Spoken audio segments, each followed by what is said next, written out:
আমরা যদি আরো 10 বছরও সংগ্রাম করতাম, এই স্বৈরাচারী সরকারকে, যারা সেনাবাহিনীর অস্ত্র নিয়ে, মারণাস্ত্র নিয়ে নিরস্ত্র মানুষের উপর ঝাঁপিয়ে পড়ে, এদেরকে সরানো তো সম্ভব ছিল না।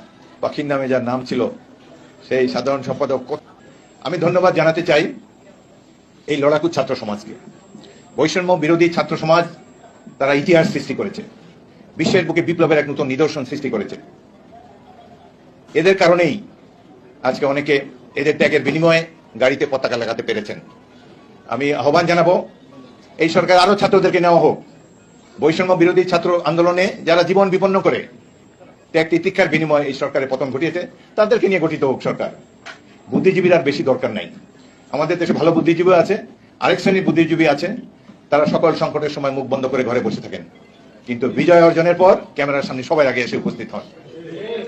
এরা দেশের কোনো সংকটে এদেরকে পায় নাই। 1971 মুক্তিযুদ্ধে অল্প কয়েকজন ছিলেন,